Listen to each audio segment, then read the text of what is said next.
Welcome back. It's time now for the culinary conclusion. Now, say that quickly 5 times. Of tonight's show, Aisling Larkin is hard at work at the kitchen and it's paying off already, Aisling. It smells amazing. Good, doesn't it? So we are doing a gorgeous Thai-style stir-fry. So it's pork, but it's basil and chilli stir-fry. And I'm going to show you how to make a lovely coconut rice as well. So it's really, really nice. So what I'm actually going to do is start off by putting the pork on the pan because I want to kind of just get that cooking in real time. And I have it marinated. And then I'm going to show you the marinade. So I am using a griddle pan. And what it does is it just gives these nice kind of little charred kind of lines. Oh, so like searing lines. Yes, yeah. Exactly. And then I'm going to cook the marinade or the sauce just a little bit separately. So I'm just going to put this on, and because I've sliced it so thinly, it's literally going to cook in minutes, which is really, really nice. You know, midweek, and like I said, the same thing on the barbecue, you kind of want things to cook nice and quick on the barbecue, and then you cook the marinade separately. So it means you get that kind of charred effect on your pork, but you get your delicious flavours in your sauce as well. I'm going to show you pickled cucumber. So we're layering this dish. So we're starting with bases of coconut and lemongrass. Then we're going to have all the fragrance in the stir fry, and then we're going to top it with pickled cucumbers, right? So for your pickled cucumber, you just want to cut your cucumber in half. I'm going to move this one down here. Really finely slice it. So I take the seeds out, so you kind of get these little half moon shapes. Or, you know, this time of year, there's these gorgeous little baby cucumbers. Yes. They're beautiful. They're so nice in it. So just chop it up like that, right? Put it in a bowl, and you sprinkle it with 2 teaspoons of salt. So I've used sea salt. And what the salt does, you do this in advance, it draws out all the water. So you don't want the water because it basically dilutes the flavour. Oh yeah, they're like 90% water, aren't they? Yeah, it's crazy. Yeah. So drain out that water. So you've had the salt on it, okay? So again, this Asian style cookery, it's all about balancing those flavours. A little bit of rice wine vinegar going in there, so you're getting that kind of the tang and the hit, and then we're going to balance that out with a little bit of sugar. And then just let that sit and marinate, and that's going to be ready in no time at all. So, you know, like we would have like almost like brown bread, smoked salmon, pickled cucumber, but this is like just you're using Asian ingredients, but for the same method, right? So I'm just going to leave that sit for a couple of seconds. Then what I've used meat-wise is this beautiful pork steak. So pork steak is about 600 grams. That's loads to feed a family of 5 or 6, and pack it out with like lovely, lovely veggies as well, and it's really nice. So I'm actually just going to put that back on the heat. I'm already thinking of, you know, handing it up to them for lunch the next day as well. Oh yeah, any of the leftovers, absolutely, just go for it.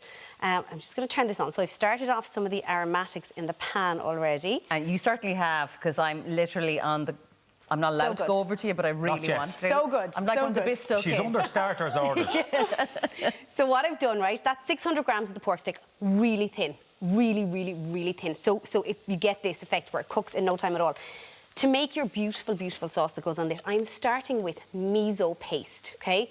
So miso paste is fermented soya beans. So you know me, I always talk about umami and building those layers of flavour. And anything that's fermented or aged has a much higher percentage of umami. So there's a scale. Same thing, pork is higher on that scale than beef. So that's why I chose pork for this as opposed to beef. Into that, I have some lovely garlic. I am putting some ginger, a couple of little spring onions. I'm going to toss the rest of the spring onions in here, actually. And then we are going to add soy sauce. So again, you're getting your salty. Yeah. We are going to add rice wine vinegar, which very similar to sake. Sake has a higher alcohol content.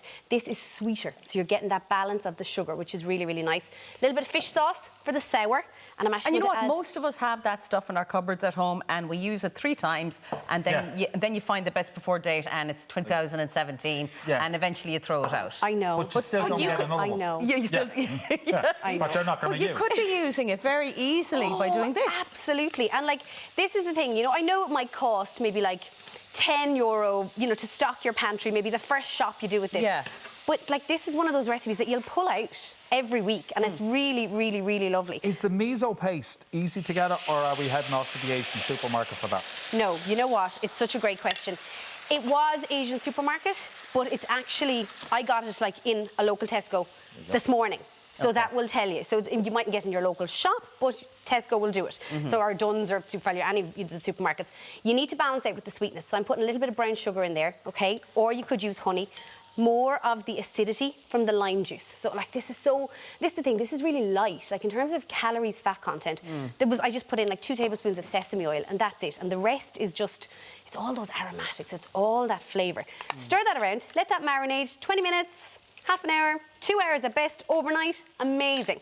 And then you're going to griddle it on the pan like I'm doing at the moment.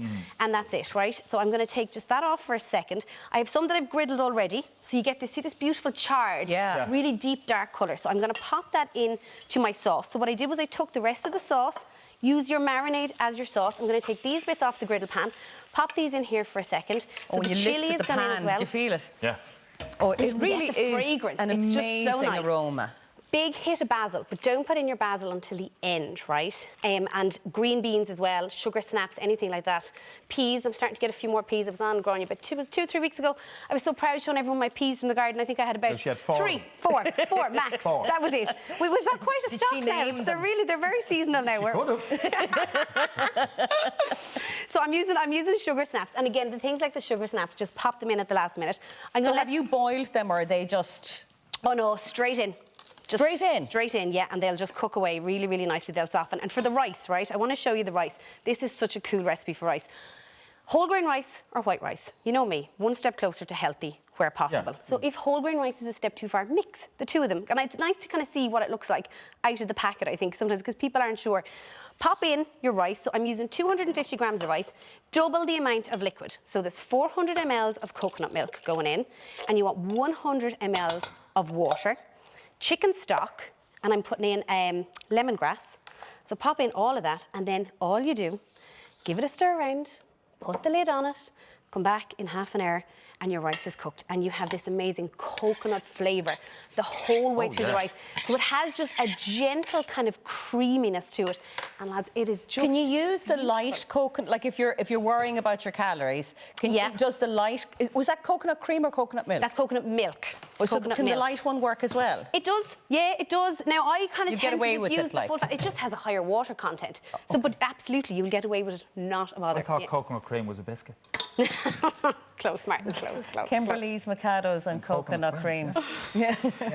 So yeah, you just leave, obviously don't serve up the lemongrass, leave that out. But it's nice to see what the whole grain rice, it's just higher in fibre, gut health, keeps you fuller for longer. Like there's so many good reasons, I think, to have the fibre. And sometimes it can be hard to find the ways to sneak it in, you know? And this is just such a really nice way. Look so at this the half and half thing you're talking about is a sneaky way of getting people used to it, maybe. Because sometimes even, particularly for the little people, if the colour is just a little bit too dramatic, what's that? I don't like that. But you do the half and half, so ease everybody in really gently. Can you see the colours? You've got the green, you've got the red, you've got that amazing sauce. So you've got the salty, the sour, the bitter, the sweet. It's just I'm taking off my heels under the table so I so I can run faster than him. She's on our marks now. It's really lovely. Those pickled cucumber on top, though, because I put in a whole chilli, right? So you do have that bit of spice in there, and the cooling effect of the cucumber and the crunch with the softness of the meat. Like, genuinely, it's so delicious. I'm really excited for you to try it, guys. This is like torture. So making delicious. us sit here while she talks. I know. I am. Did you sprinkle sesame seeds on top there? Yes. So sesame seeds, again, are one of those ones that are full of umami. And you know, with food like this, you want that multi-sensory. You want crunchy, a little bit smooth, glossy from the sauce, and the sesame seeds give that exactly. Final finish of basil and chopped chilli, and we're done. Aisling Larkin, everybody, keeping us healthy on a Tuesday. Yes, thank you very much. That is all we've got time for this evening. A big thank you to all of our guests and to Aisling for Granya's dinner. I did kind of put dibs on it, didn't I? We'll be back again tomorrow with Dr. Alex George and Conor Pope. We'll see you then. Bye-bye.